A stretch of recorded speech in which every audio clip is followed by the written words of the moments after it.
मुझे अपने बच्चों के निकलने का कब तक इंतजार करना चाहिए? मामा बत्तख ने खुद से कहा। मामा बत्तख को अपने अंडों को इस वक्त तक गर्म रखना था जब तक कि बच्चे ना निकले। आखिरकार अंडे फटने लगे। एक एक करके जर्द बत्तख के बच्चे अपने खोल से बाहर निकल आए।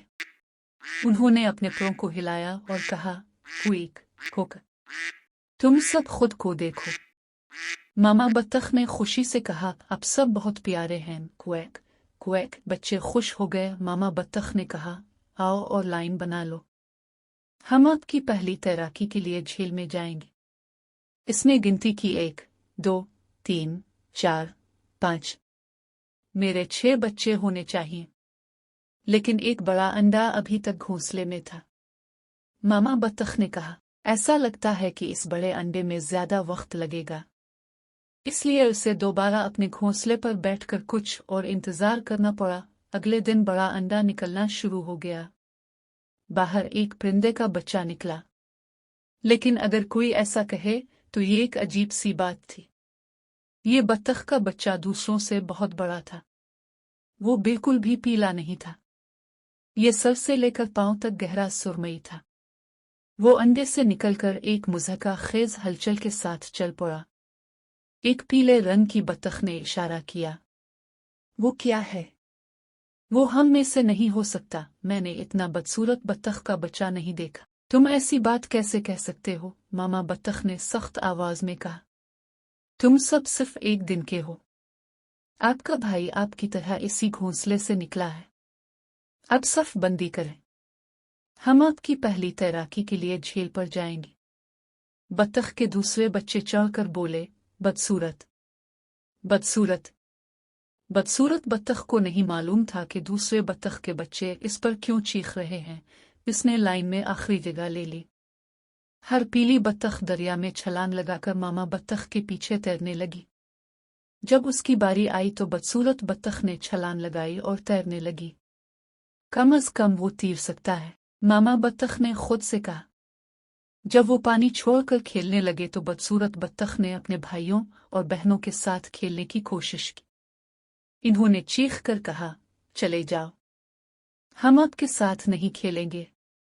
तुम बदसूरत हो और तुम अजीब चलते हो। एक दिन एक पीले रंग की बत्तख ने बदसूरत बत्तख से कहा, तुम जानते हो क्या?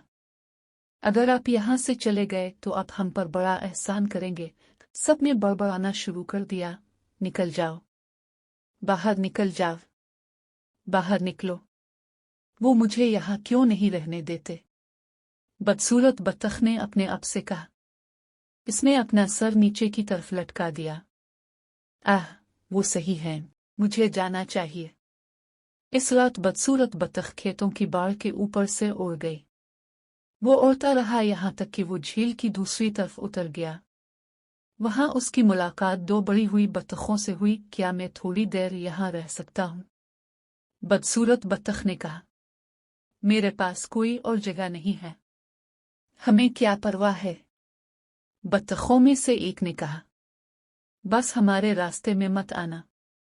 कोई मुझे कभी नहीं चाहता। बदसूरत बत्तख ने अपनी आंखों में आंसू भरते हुए कहा, तूफान खत्म हो गया। जल्द ही उसे एक नई झील मिल गई। पानी में झांकते हुए बदसूरत बत्तख ने बड़े सफेद परिंदों के झुंड देखा। इसने जो कुछ देखा इस पर उसे यकीन नहीं आया। इसके सामने सबसे खूबसूरत परिंदे थे जो उसने कभी नहीं देखे थे। उनके लंबे सफेद जिस्म और दुबली पुतली गर्दनें कितनी खूबसूरत लग रही थी। इसने डरते डरते उनके साथ शामिल होने की इजाजत मांगी। खूबसूरत परिंदों ने कहा कि आप इजाजत न मांगे, अब तो हम में से एक हैं। नौजवान बत्तख के बच्चे ने अपने पर फड़फड़ाते हुए कहा, मैंने कभी इतना मजबूत महसूस नहीं किया जितना मैं अभी कर रहा हूँ। इसने अपने पीछे छिड़काव की आवाजें सुनी और पलट गया। फिक्र न करो। जब इसने आंखें खोली तो इसने उन खूबसूरत सफेद परिंदों में से एक का पानी में अक्स देखा। ये क्या है? उसने कहा। उसने गर्दन दराज की और खूबसूरत परिंदे के अक्स ने भी गर्दन को फैलाया। तुम इतनी जल्दी क्यों जा रहे हो? खूबसूरत परिंदों में से एक ने कहा। यहाँ रहो, हमारे साथ, हम अच्छे दोस्त बनेंगे फिर। وہ پرندہ جو بدصورت بطخ ہوا کرتا تھا وہ اب کوئی بدصورت بھوری رنگ کا پرندہ نہیں رہا تھا جو چلنے پر ڈگمگاتا تھا۔ ایک دم تمام ہنس اپنے پروں کو پھڑ پھڑا کر آسمان کی طرف لپکے۔ ہمارے ساتھ چلو، ایک نے واپس بلایا اور کہا کہ تم سب قتلے جانا۔ چنانچہ اس نے اپنے پروں کو تیزی سے پھڑ پھڑا کر پورے ریوڑ کے سامنے اپنی جگہ لے لی۔ اس کے تمام نئے دوستوں نے اس کے پیچھے اپنے پر پھڑ پھڑایا۔ اس نے تیز رفتاری کے ساتھ ہی آسمان میں ڈوبتے ہوئے کہا، اب بدصورت بطخ کون ہے؟ یقیناً میں نہیں۔